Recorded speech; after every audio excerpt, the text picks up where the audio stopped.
Hello, welcome to another concept art book review. This one's one of the one of the oldest books in my collection for design and concept art. This is The Art of Bug's Life, which I probably got just after it came out in the theater. It was probably late 90s, 97, 98. So these books, what's really great about them is just the large format. I can't even capture the whole thing in widescreen. These books were really geared towards the connoisseur of animated film. So as a student, we had some of these in the library, and I remember I just fell in love with these books, and they were really great because the large scale format really provides you with a great visual space to explore the concept, and also a lot of text along with it to kind of talk through some of the rationale. So the book's incredible. The painting, the productions, they're really inspiring. And what's nice as well is, at least at this stage, Pixar was very much encouraging in their art of books the concept side of things. So some art of books that I've noticed, they lean heavily on the finished film and renders that are really close to the final, but they don't show enough of the concept development work, which I think is really critical for students especially to have a look at, just to see how ideas progress. So I love being able to see storyboards, especially if they publish a sequence, and then being able to compare that to the final film, which is really nice here. So we can see sort of how things developed, going from storyboards and layout, and then final productions from the film. Then we got some really great sections here, very high quality reproductions of the film, and then back to more storyboards, and again the concept art here. The concept art here is just fantastic. If you don't know this artist, Peter Desev, he's definitely someone to follow. I've enjoyed his work for decades. Peter Desev has worked in the animation industry, but also has had a very long career doing illustrations, particularly for The New Yorker. He's done lots and lots of cover illustrations that have been very popular. He's got a great style. Visually is really great. Extremely good at visual storytelling. Just the concept designs are really great.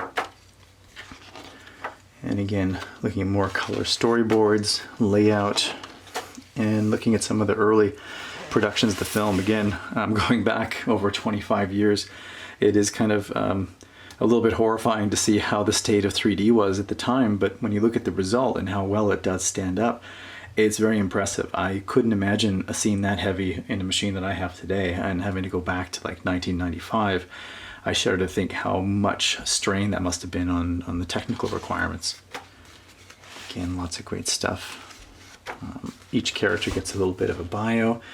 Again, this is really neat looking at P.T. Flea over here in the wireframe view. Again, just looking to see how things were sculpted of the character at that time. And again, looking at the wireframe versus the final mesh. That's always really useful, just to see how things worked, and edge flow, and how much detail was combined in different parts of the character. Again, I love the large format.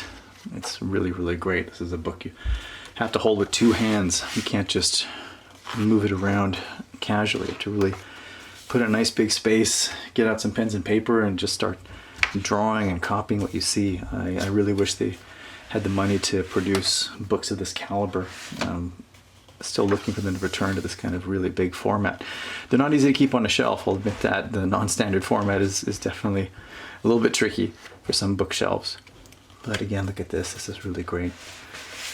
Look here, you can see the hero characters in the center, and they're more detailed, and just how much in the background they've got such really low poly stand-ins.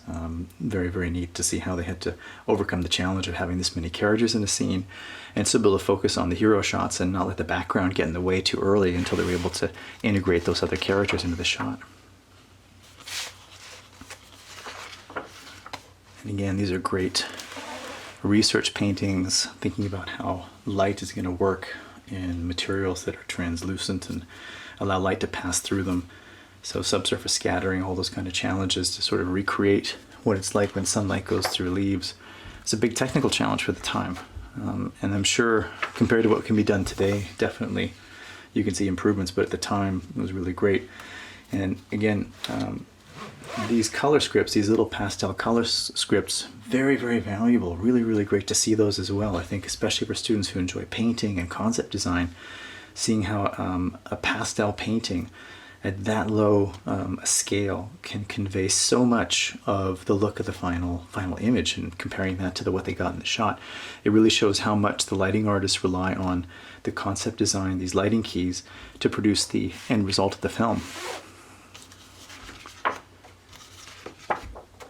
And again, great character design, grasshoppers. Now we get all the manes, and again, what I really love is look at how cleaned up some of these drawings are. They remind me of 2D animation, where they really went to town here and did a very really beautiful cleanup.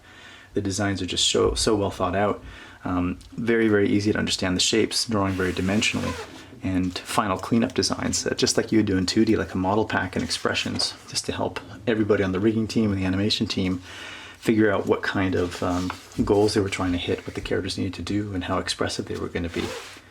Even little design notes about how to set up the fingers and what they needed to do, how many joints were going to be there, and little notes about where they needed to have concerns addressed. These again are really fantastic. Looking at the traditional clay sculpts that they would do, great clay mock-ups, and again, I believe at the time they might have even scanned some of these into 3D, or at least use them as sort of a starting point to begin sort of figuring out their models. Here you can see the little kits that they have here, like how to put a fly together in terms of breaking it down to simple shapes, and you can see they were using a library of assets, breaking down all the different flies so that they all had sort of similar building blocks, but were able to adapt and grab different pieces to create different character designs, all from a library. Even though it's Pixar and you assume there's a lot of money, there is, they still have constraints. They can't just build everything uniquely. They have to make sure everything's going to fit within the budget and get done on time.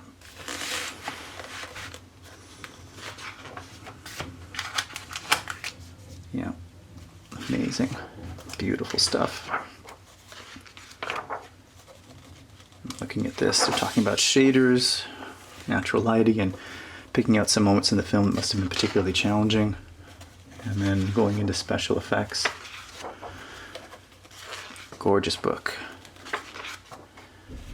And then looking forward, how they were going to move throughout the different environments, and again looking at those pastels, how beautiful those are.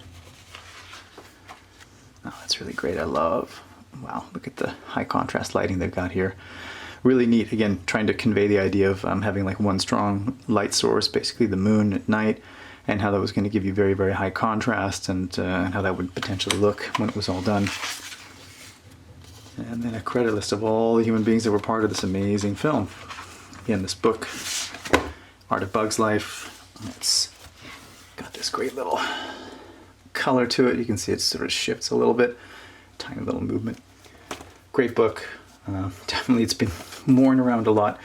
I might even have some stuff in the back here from when I was a student. Yeah, there we go, look at that. This is from Computer Graphics World, November 1998. So I remember at the time, Computer Graphics World, when that magazine still existed, I'm not sure if it's still in print now, but they had a really nice little article, and the university library just signed it out and took a photocopy. And I think in here I learned a little bit about some of the techniques that were done, and how many computer scientists were also involved, not just artists, but a really great overview of how they were able to achieve the film from a visual standpoint and a technical standpoint. And that's it for my review of The Art of A Bug's Life. Check it out.